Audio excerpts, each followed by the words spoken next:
জুমাবার উপলক্ষে, শুক্রবার উপলক্ষে কোরআন এবং সুন্নাহর আলোকে 14টি আমলের কথা ইনশাআল্লাহ আমরা শেয়ার করব, যে আমলগুলো একজন মুসলিম হিসাবে আমাদের প্রত্যেকের প্রতি সপ্তাহে জুমাবারকে কেন্দ্র করে করা উচিত।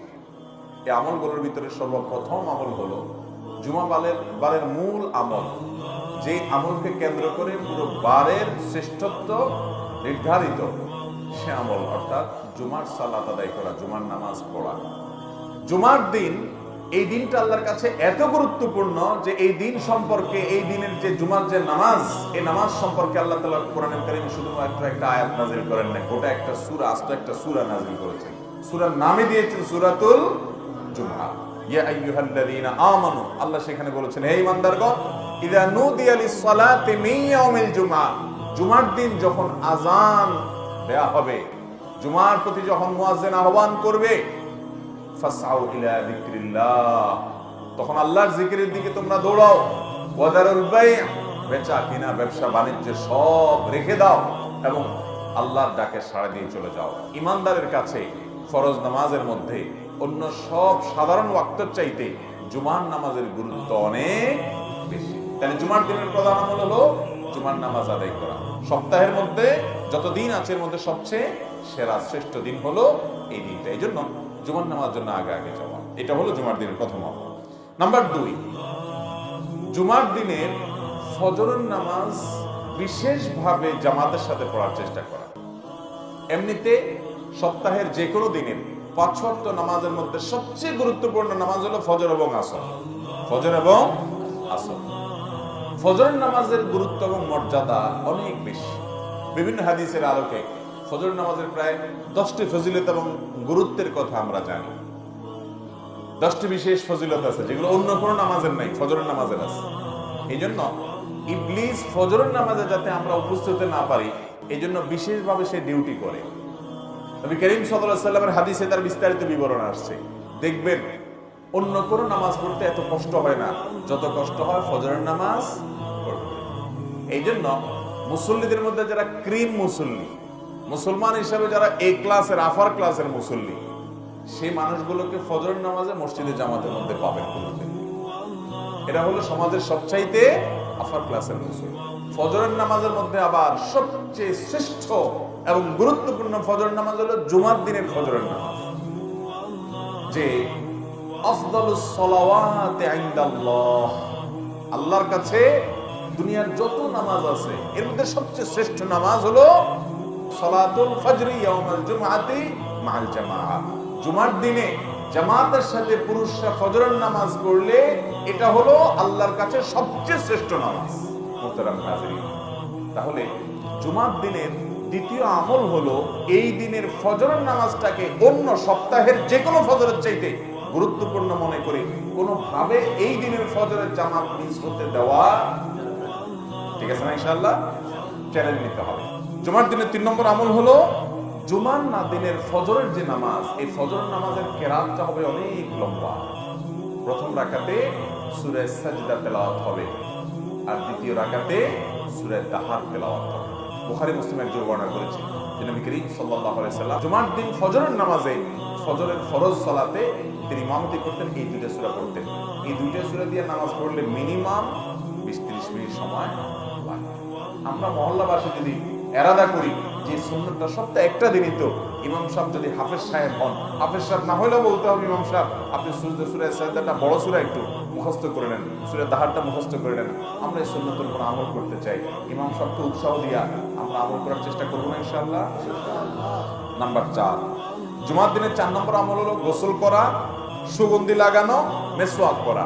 মুসনাদ আহমদের একটা হাদিসে বর্ণিত হয়েছে, নবী করিম সাল্লাল্লাহু আলাইহি সাল্লাম বলেছেন, যে ব্যক্তি জুমার দিনে গোসল করবে এবং সুগন্ধি ব্যবহার করবে, মেসওয়াক করবে এবং মসজিদে আগে আগে যাবে, সেখানে গিয়ে কোনো কথা বলবে না, আল্লাহ যতটুকু সাধ্য দিয়েছে ততটুকু নামাজ আদায় করবে এবং ইমাম সাহেবের খুতবা ভালো করে শ্রবণ করবে, তো 2 জুমার মধ্যবর্তী যে ছোটখাটো গুনাহ থাকে আল্লাহ তাআলা এগুলো মাফ করে দেবেন। এই জন্য ভাইরা, জুমার দিনের এই হাদিসের 3টি কাজের কথা একসাথে চলে আসছে। আমরা একটা পয়েন্টই বলতেছি। 4 নম্বর আমল হলো গোসল করা, সুগন্ধি লাগানো এবং মেসওয়াক করা। 5 নম্বর আমল হলো আল্লাহ তাআলা যা পোশাক দিয়েছেন এর মধ্যে সবচেয়ে ভালো পোশাকটা পরবেন জুমার দিনে। আবু দাউদের হাদিসে বর্ণিত হয়েছে, যেটা আবু সাঈদ খুদরি এবং আবু হুরায়রা তারা বর্ণনা করেছেন, যে এই দিনে যদি কেউ ওই যে গোসল করে, মিসওয়াক করে এবং উত্তম পোশাক পরিধান করে, হাদিসে উত্তম পোশাকের কথা বলা আছে, তাহলে দুই জুমার মধ্যবর্তী গুনাহ খাতা আল্লাহ তাআলা মাফ করে দেন। তো এই জন্য যে পোশাকগুলো থাকবে ওর মধ্যে উত্তমটা পরবো আমরা। এটা আলহামদুলিল্লাহ আমরা বেশিরভাগ মানুষ আমল করি।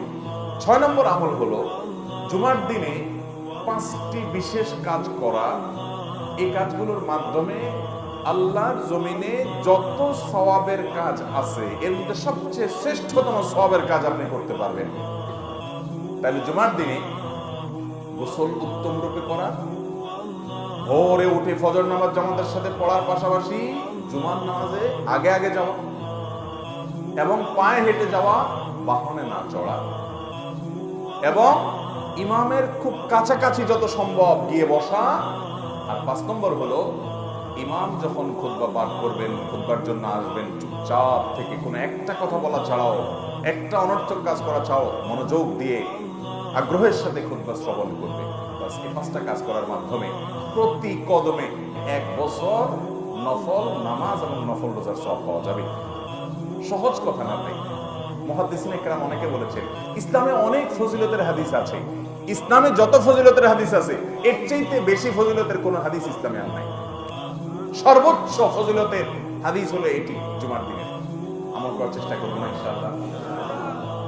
তাহলে এটা হলো জুমার দিনের 6 নম্বর আমল। 7 নম্বর আমল হলো জুমার দিন মসজিদে যে 2 রাকাত তাহিয়াতুল মসজিদ আদায় করা।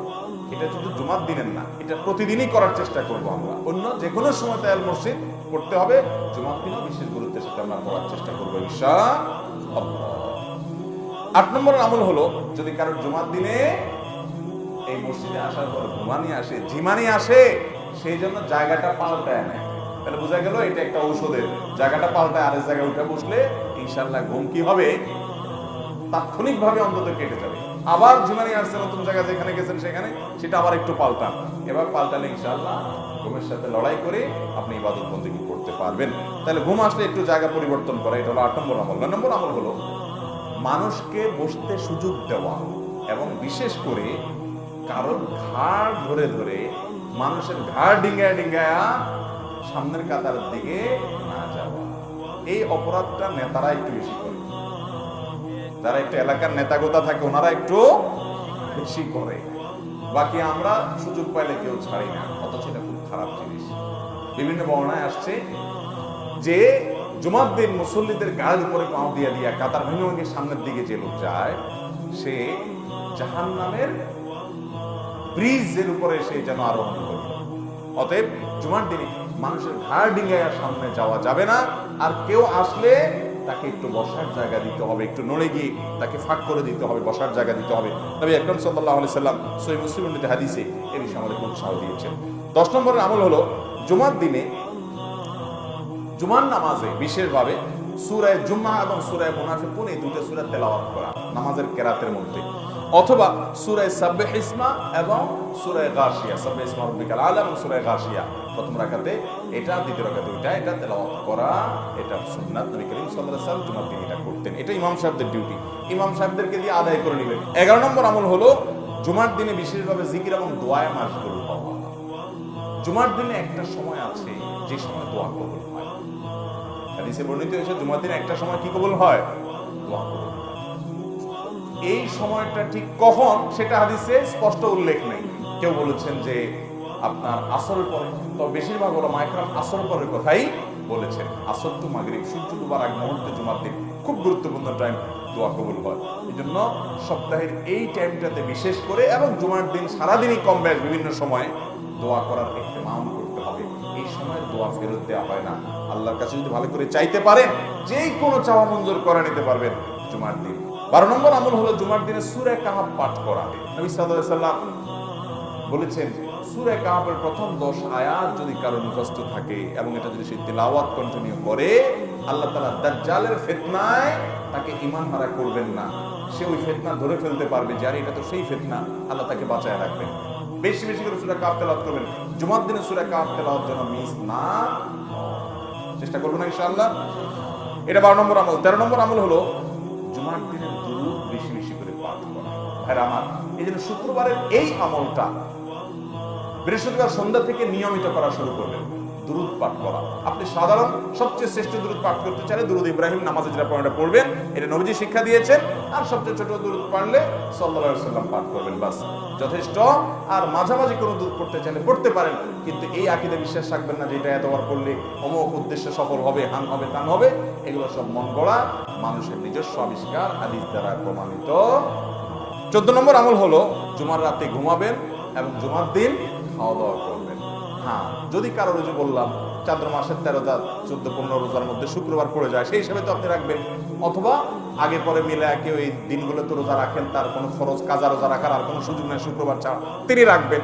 এছাড়া জুমার দিন এই জন্য ফজিলত মনে করে এই দিন রোজা রাখা যাবে, শুধু এই দিনটাকে আলাদা নফল রোজার জন্য নির্ধারণ করা যাবে না, কারণ এটা খুশির দিন। অত 14 নম্বর বলতে পারেন আমল হলো খাওয়া দাওয়া করা, জুমার রাতে একটু ঘুমানো। পুরো রাত ঘুমাবেন না, সম্ভব হলে তাহাজ্জুদের জন্য দাঁড়াবেন। আর ফজর তো অবশ্যই পড়বো, আমল করার চেষ্টা করবো না ইনশাআল্লাহ।